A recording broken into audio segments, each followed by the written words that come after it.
From 1526 to 1867, around 340 years, over 12 million African natives were captured and exported to the Americas and forced into slavery.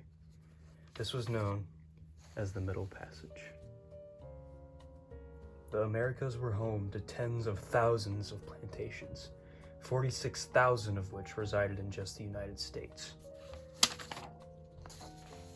These plantations were very prosperous as they produced highly sought-after cash crops that were exported to Europe.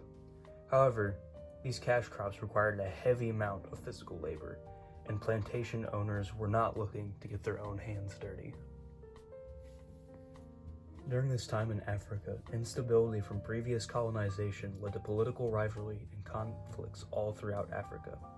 Many political structures fought one another, and in doing so, they captured people and used them as slaves. The need for slaves in the Americas and the abundance of conflicts in Africa providing slaves is what led to the rise of the Middle Passage.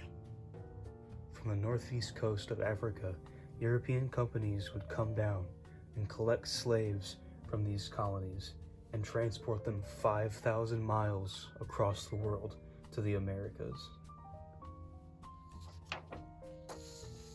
Slaves would be packed into ships shoulder to shoulder in groups of around 200.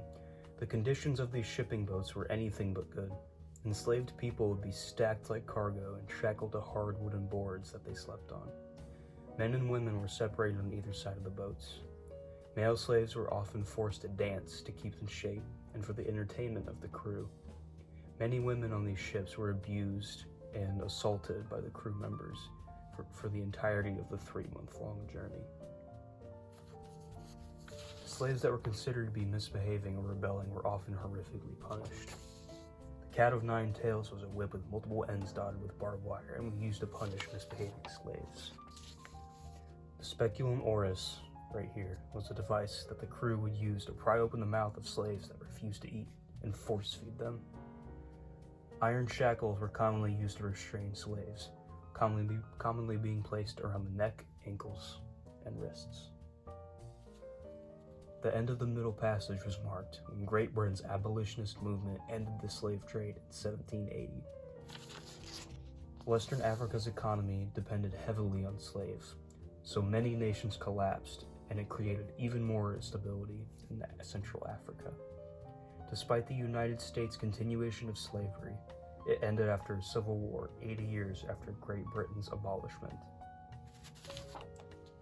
The Atlantic slave trade was one of the darkest parts of human history, and it truly shows how greed and desperation can blossom into some of the most evil practices known by mankind.